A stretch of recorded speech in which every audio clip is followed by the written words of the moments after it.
Sir నమస్తే. నమస్తే. Sir జీవితంలో చాలామంది చాలా కోల్పోతారు. అంటే వాళ్ళు ఏమనుకుంటారంటే నేనేదో సాధించలేదు, ఉద్యోగం కానీ వ్యాపారం కానీ స్టడీసే తీసుకోండి. ఈ మధ్యకాలంలో చాలామందికి చాలా స్ట్రెస్ ఎక్కువైపోతుంది. పిల్లల్లో కూడా చదువుకి ఏంటంటే కాంపిటీషన్ ఒకప్పుడు అలా ఉండేది కాదు. ఇప్పుడు ఐఐటి అని చాలా రంగాల్లో సాధించలేకపోతున్నారు. వాళ్ళు చాలా స్ట్రెస్కి ఫీల్ అయ్యి చాలా లోన్లీగా ఫీల్ అయ్యి మేమేం చేయలేమా అన్న ఒక ఫీల్లో ఉండిపోతున్నారు. దానికి మీరేం చెప్తారు సార్? ఇది చాలా కామన్గా ఈ రోజుల్లో చూస్తున్నాం. సో కంపల్సరీగా నేను చెప్పే పాయింట్స్ ట్రై చేసుకోవాలి వాళ్ళ లైఫ్లో. నెవర్ ఎవర్ మనస్సుని ఆ డౌన్వర్డ్ స్పైరల్లోకి పంపకూడదు. నేనేమీ చెయ్యలేనేమో, ఒకసారి ఓడిపోతే నేను ఓడిపోతూనే ఉంటానేమో. ఈ మాట అనగా నాతో చాలా మంది పిల్లలు చెప్తారు, ఒకసారి కాదు సార్, నేను ఎన్నిసార్లు ట్రై చేసినా ఓడిపోయాను అంట. ఎన్నిసార్లు ట్రై చేసి ఓడిపోయినా మళ్ళీ ట్రై చేయడం వరకే మానవుడి యొక్క లైఫ్ పర్పస్. ఎన్నిసార్లు ఓడిపోడు, మళ్ళీ చేయడం వరకే మన పని. ఎందుకంటే ఎప్పుడైతే నువ్వు రిజల్ట్కి అటాచ్ చేసావో నువ్వు నష్టపోతూనే ఉంటావు.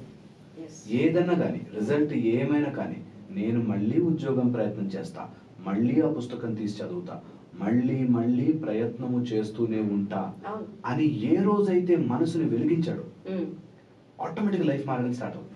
ఇక్కడే ట్విస్ట్. నేను చెప్తాను, ఇదే ఆన్సర్. చాలా మంది నేను ట్రై చేశాను కాలేదు అనుకుంటారు. అక్కడే పట్టుకోండి. కాలేదు అనే మాటనే అనకూడదు. ట్రై చేశాను, ఓడిపోయాను, మళ్ళీ చేస్తాను ఈజ్ ద ఆన్సర్. ఎవరైతే ఈ మైండ్ సెట్ లోకి ఒక్క క్షణం తిప్పేసుకుంటారో మైండ్ని, వాళ్ళ లైఫ్ మారిపోతుంది. నేను ఇది లక్ష సార్లు చెప్తాను. ఈ ఒక్క మాట, దట్ నేను ఇంతే, ఓడిపోయాను, నా లైఫ్ అంతే అయిపోయింది, నేను ఎన్నిసార్లు ట్రై చేసినా ఫెయిల్ అయిపోయాను అనే నిస్పృహలోకి వెళ్ళే కంటే, అది నీ మైండ్లోనే జరుగుతుంది. దాన్ని జస్ట్ తిప్పి ఓడిపోయాను, అయ్యో ఓడిపోయాను అంటే మాత్రం గెలుస్తానా, ట్రై చేస్తాను అనే సింపుల్ చేంజ్, లైఫ్ మారిపోతుంది. ఇది నా మాట తీసుకోవాలి సార్. ఎలా అయిందంటే తల్లిదండ్రులు కూడా ఎక్స్పెక్టేషన్స్ ఎక్కువ పెట్టుకోవడం పిల్లల మీద. వాళ్ళు కొంచెం అంటే కాంపిటీషన్ వల్ల రీచ్ కాలేకపోవడం, డిసప్పాయింట్ అవ్వడం, ఇలాంటి తరచూ జరుగుతూ ఉంటుంది. దానివల్ల చాలా చాలా అనర్థాలు జరుగుతూ ఉంటాయి.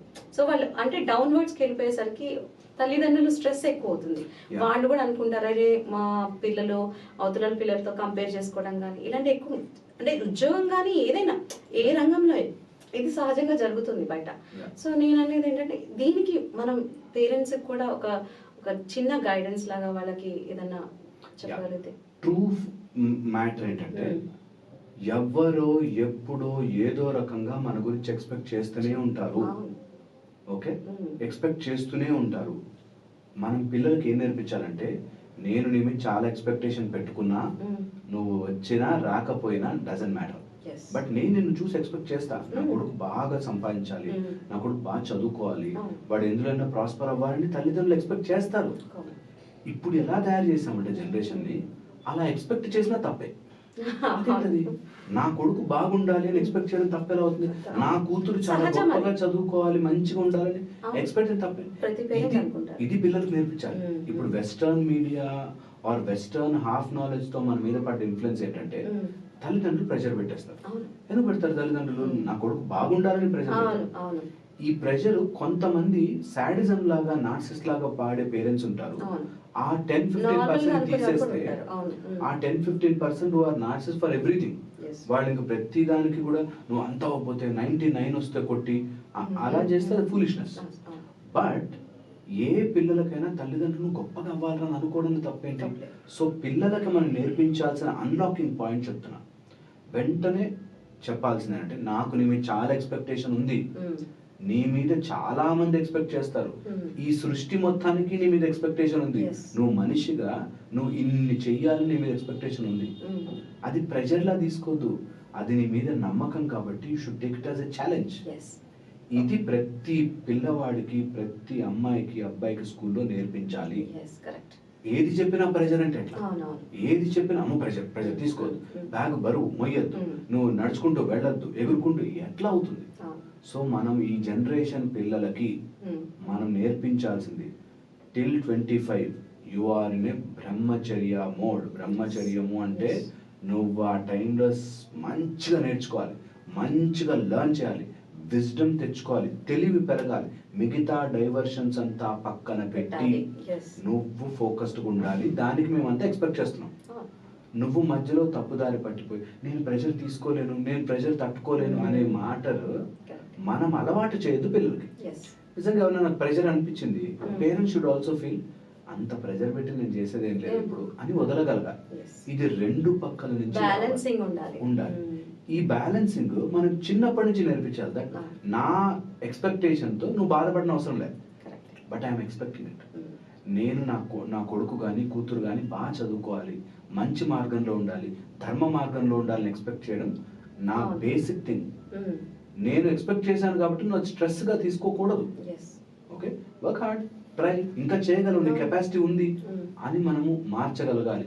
బంగారాన్ని కూడా కాల్చినప్పుడే ఒకలాగా షేప్ వచ్చినట్టు, గుర్రాన్ని కొట్టినప్పుడు ఒకలాగా పరిగెడుతున్నాను అన్నప్పుడు నువ్వు చిన్న ఏజ్ లో ఉన్నప్పుడు నీ మీద ఆ మినిమల్, దీన్నే మనము యూ స్ట్రెస్ అంటాం. సైకలాజికల్ గా you stress is very good. మంచి స్ట్రెస్ ఉండాలి పిల్లలకి. ఒక జిమ్ కి వెళ్ళి ఎక్సర్సైజ్ చేస్తే అంత బరువులు ఎత్తకూడదండి కాదు, బరువు ఎత్తితేనే మజిల్ స్ట్రాంగ్ అవుతుంది. అలాగే మన చిన్న స్ట్రెస్ పిల్లల్లో ఉంటేనే వాడు అది యూ స్ట్రెస్ డిస్ట్రెస్ అయిపోకూడదు. ఇంకా మరీ అదే పనిగా అబ్సల్యూట్లీ అరే నేను ఎక్స్పెక్ట్ ఇంకా బాగా చేయొచ్చు అని మా వాళ్ళు అనుకుంటున్నారు అనేది పాజిటివ్ థింగ్ కదా. నువ్వు ఎందుకు బలికరాలో మొద్దుగాడివి అనే కంటే అది నువ్వు చేయగలవు, నువ్వు ఇంకా బాగుంటుంది అనేట్లా తీసుకోవాలి. సో ఎవరైనా సరే మనకి స్ట్రెస్ పెట్టకూడదు, అసలే పిల్లల్ని అలా గాజు బొమ్మలా పెంచాలి అని కాకుండా take it in a positive sense. At the same time too much pressure పెట్టేసి పాడు చేసే పేరెంట్స్ కూడా ఆ మినిమల్ బ్యాచ్ ఉంటారు. ఎప్పుడు వాడు సాడిజం వాడది ఉన్నదంతా పిల్లల మీద రుద్దుతారు. అలాంటి వాళ్ళు ఇంకా వాళ్ళు వేస్ట్, అలాంటి వాళ్ళ గురించి మాట్లాడుకోవట్లేదు. బట్ పిల్లలకి ఆ చిన్న స్ట్రెస్ ఆఫ్ నువ్వు చెయ్యాలి, సాధించాలి, మంచి మార్గంలో ఉండాలి, తప్పులు నీ ముందుకు ఈజీగా వస్తాయి, నువ్వు తప్పించుకోగలగాలి అనేది నేర్పించాలి.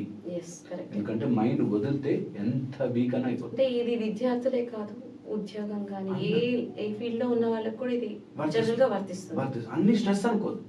ఒక ఆఫీస్ లో నాకు వర్క్ పెట్టేది స్ట్రెస్ నువ్వు ఆఫీస్ లో నువ్వు పర్ఫార్మ్ చేయగలవు ఇస్తారు నీకు, ఇంకా చేయి మంచిగా, చెయ్యలేవా ఆ స్ట్రెస్ తీసుకోకమో. అంటే ఏం చేయగలరో అది ఆ ఫీల్డ్ ఎంచుకోవడం బెస్ట్ అంతే. అలా కాకుండా అక్కడ కూర్చుని ఏడ్చి నాకు స్ట్రెస్ సూసైడ్ చేసుకుంటా అంటే నెవర్ యాక్సెప్ట్. అసలు నీ మైండ్ అంత వీక్ తయారు చేసుకోవద్దు. ఏదైనా ఏముందబ్బా లైఫ్ 100 ఏళ్లలో పోతాం, అంతా మర్చిపోతాం. సో ఉన్నప్పుడు స్ట్రాంగ్ గా నేను చెయ్యగలను, I can explore my self అని వెళ్ళాలి ముందుకి. ఇది పైన వింటే అర్థం కాదు, నేను చెప్పే మాట 4 సార్లు వింటే కరెక్టే కదా. లేకపోతే ఇప్పుడు చూడండి నెక్స్ట్ జనరేషన్. చాలా మంది అంటారు మీకేం తెలుసు అబ్బా మా స్ట్రెస్, మాకుండే స్ట్రెస్ సరిగా బోల్డ్ ఉంటాయి అని అంటుంటారు. జనరల్ గా ఈ వర్డ్ యూజ్ చేస్తుంటారు. కానీ అదేంటంటే వాళ్ళు ఈ వేలో ఆలోచిస్తే వాళ్ళకు కూడా ఒక తెలుస్తుంది. నేను చెప్తాను, నువ్వు స్ట్రెస్ అనుకున్న రోజులు నువ్వు సైకాలజిస్ట్, నువ్వు స్ట్రెస్ కాదు ఇట్స్ ఛాలెంజ్, ఇలా ఉందా దీన్ని నేను ఎట్లా ట్యాకిల్ చేయాలని ఆలోచించిన రోజు గెలుస్తాం. సింపుల్ ఇది. అందుకే 1-10 సార్లు విని నెగిటివ్ గా తీసుకుని ఇది కాదు అది కాదు నీకేం తెలుసు స్ట్రెస్ ఇస్తానే కంటే, స్ట్రెస్ అనేది నీ బాడీలోకి ఎక్కనివ్వకుండా నువ్వు దీన్ని ఎలా మాడిఫై చేయొచ్చు, అందుకోసమే తెలివి ఇచ్చాడు దేవుడు. అది చాలా చాలా important. Thank you sir, thank you so much.